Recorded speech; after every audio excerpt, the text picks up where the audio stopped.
afternoon, everyone.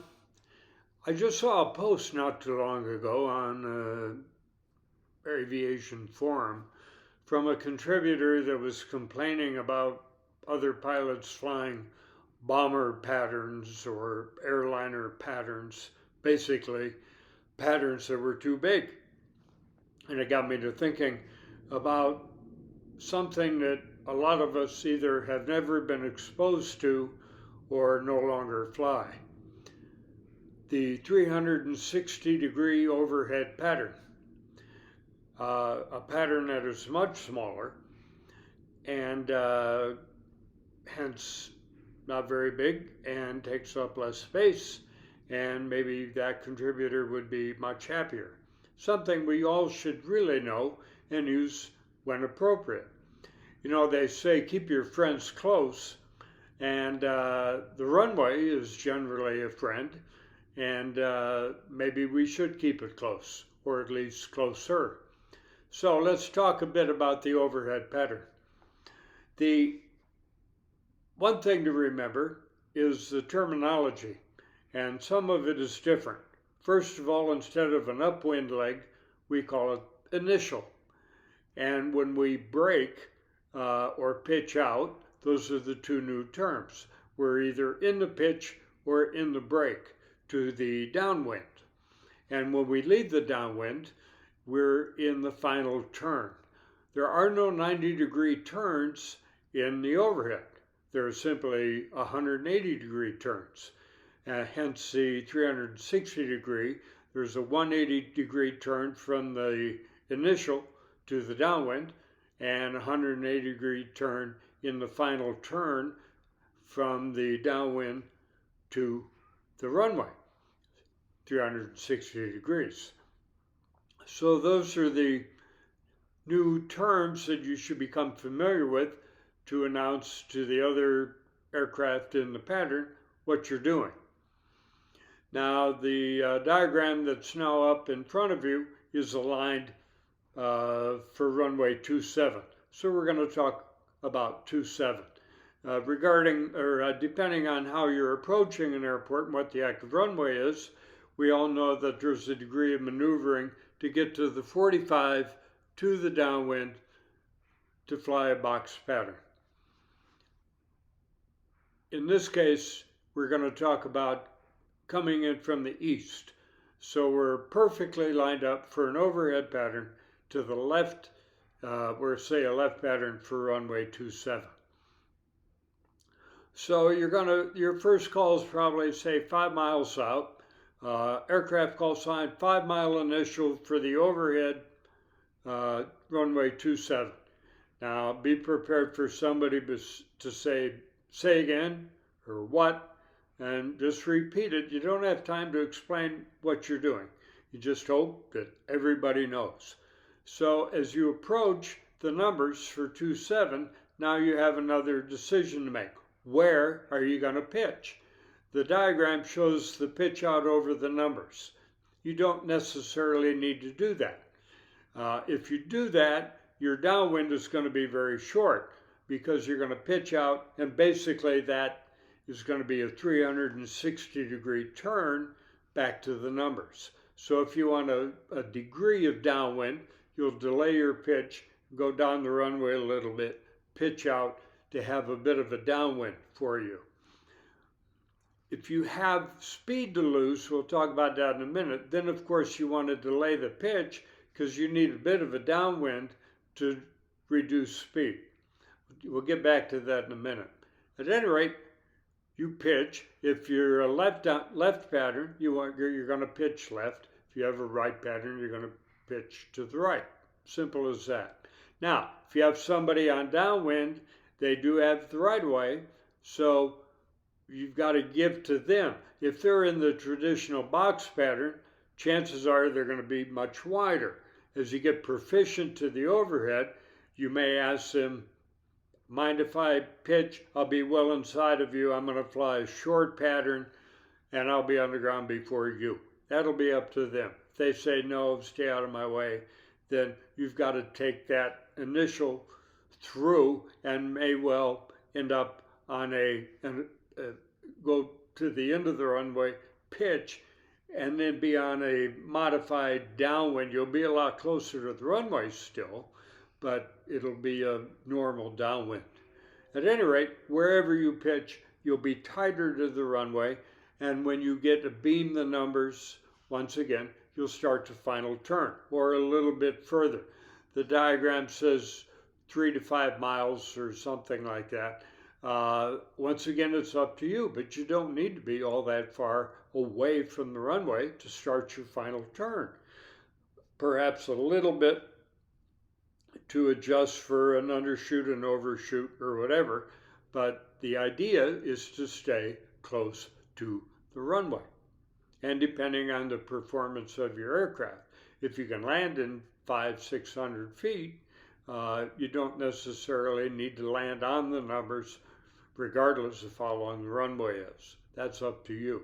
The other variable in an overhead pattern is the bank angle in which you're going to pitch out. And whatever your pitch is for the pitch out, your bank angle for the pitch out, that's the bank angle you're going to use for the final turn. Minimum of 30 degrees, maximum I'd say of 60. Now, keep in mind, whether you're in a 150 or a pit special, if you're at the same airspeed and the same bank angle, the turn radius is going to be the same for the two aircraft. So you can do this in any aircraft you're in. When I was in the Air Force flying 141s, we used to come back into the pattern when I was the instructor, and we'd fly an overhead pattern. And we'd hit the pattern at about 250 knots and pitch out. Just to give the guys an idea that that big airplane could do that. The 141 is a big airplane. Here's a picture of it, just to give you an idea. 45-degree bank, VFR, of course, we're in the pattern, and we would pitch out about halfway down the runway because we had airspeed to lose. At 250, we'd want to slow to 180, 160, something like that, depending on how heavy we were. So we needed to use distance, even at reduced power, to lose that airspeed. So we couldn't pitch out over the numbers and start the final turn because we had speed to lose. Now, if you're in a small airplane, like we all are these days, if you don't have airspeed to lose, then you can pitch out over the numbers at idle power, drop a notch of flaps or two, and roll, keep that turn going, and come right around into the final turn and land. So once again, that's up to you. So you have two variables as a pilot in command: where you're going to pitch and the bank angle. But whatever they are, they're consistent through that pattern. As far as the bank angle, your pitch out point can be wherever you want. But if you don't have airspeed to lose, it needn't be way down a runway, because now you're just going to be driving on downwind unless you're giving way to other traffic. Okay, and that's about the only variable. You're calling on initial, you're calling the pitch or the break, your choice, and then the final turn. Now, in that final turn, you're going to want to check for somebody that might be coming in, sneaking in on straight in. If you're in a high wing airplane, not much of a problem, because you can see on final approach, you got a clear view. But you may want to dish out that bank angle to get a look, or lean forward and look ahead of the wing to make sure what's going on between you and the runway regarding an undershoot or an overshoot. If you're in a low wing airplane, that outside wing is obstructing final approach. So you may want to dish out the bank, take a look, make sure no one's out there, and then go back into your established bank angle to the runway. And of course, you're going to play with that bank in the final turn to prevent an overshoot or an undershoot to the best of your ability. Okay, now, why are we flying bomber patterns or airliner patterns to begin with? Well, way back when, whenever that was, when we were all student pilots, our instructors gave us time to think. So we took off, we climbed to 500, 600 feet, whatever, got the flaps up, collected our thoughts. Okay, now we're turning left, we'll say left turn, left pattern. We turned 90 degrees, still climbing, rolled out, collected our thoughts. Hopefully by then we're close to pattern altitude, level off. Okay, now what? Okay, now let's turn downwind. And by that time, we've got some pretty good lateral spacing to the runway, just because. Now we turn downwind. Where's the runway? Okay, there it is, over there. And now we're on downwind for a good while. We get our act together. Now we're past the numbers. Now we're ready. Okay, are we ready? Yeah, we're ready. Okay, now we turn base. Well, base is as long as crosswind was, just to make up for the lateral separation that we have. And then we lead the turn to final, and final is as long as it is. 5 miles, 3 miles, I don't know, whatever it was. But the point being is that to give us more time as new pilots to get our crap all in one box, we took more time, and our instructor gave us more time. And as time went on, that just became the picture. That's what we became used to. And so that's what we used all the way to our private pilot check ride. Because God knows when you're taking your first check ride, you don't want to be in a hurry. And our instructor probably told us that. Don't get in a hurry. So it just became ingrained. And that's what we've always done. So you just get used to it. You don't give it a second thought. Now, for those of us that had military training along the way, we flew overhead patterns. Well, okay, so we did it in the military. Well, most of us aren't in the military anymore. So we just kind of got away from it. And you just do what you used to do. So for those that complain about bomber patterns and airline patterns and big box patterns, okay. But it's a good rationale to be close to your friend. Keep your friends close. Well, the runway is your best friend when you're in an airplane. So maybe it's good advice to do an overhead pattern and bring that picture in. And when you do it at first, it's going to seem way close. You're going to say, I don't know. But when you get used to it, then that comfort zone shrinks a little bit and you become comfortable in that environment. So then when you're out flying from A to B, and God forbid you have an engine problem and you have to have an off runway landing, all of a sudden it's not so big deal. And if you find yourself over the field that you want to land on and you are downwind of it, even more so, do an overhead pattern, pitch out, and just turn around and land on it. So it's just another trick in your bag of tricks, and it's a good one to have.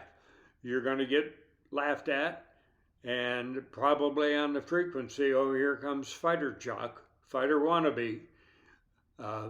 So be it. If you can fly your airplane more precisely, that's a good thing, and let them laugh.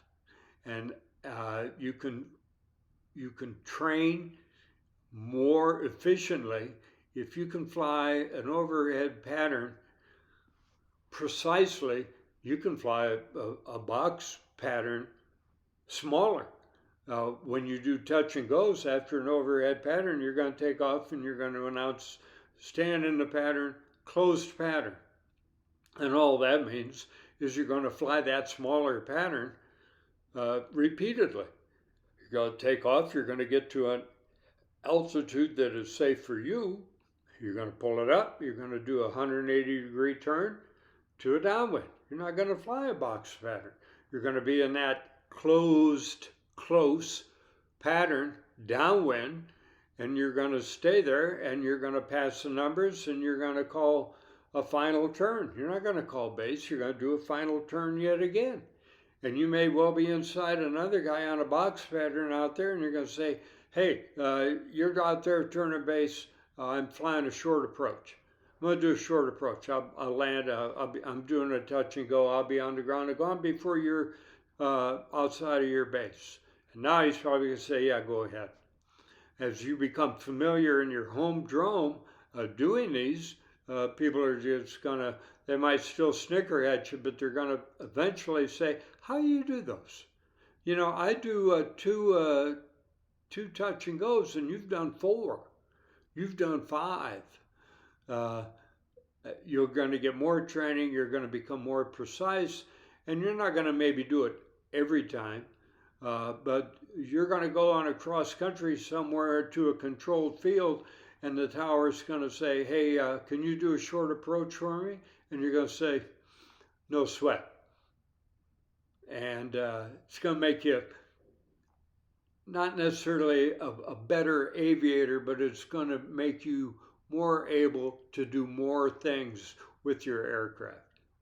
And I guess that's what makes you a better aviator.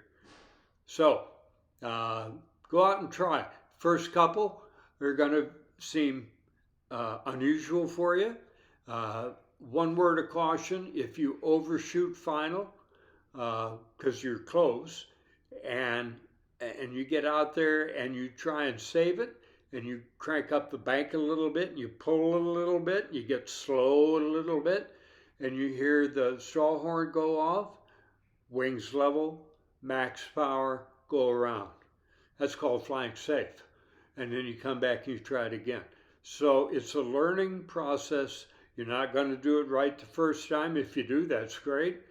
But be prepared for a trial and error till you get that thing down. But once you do, it'll be good.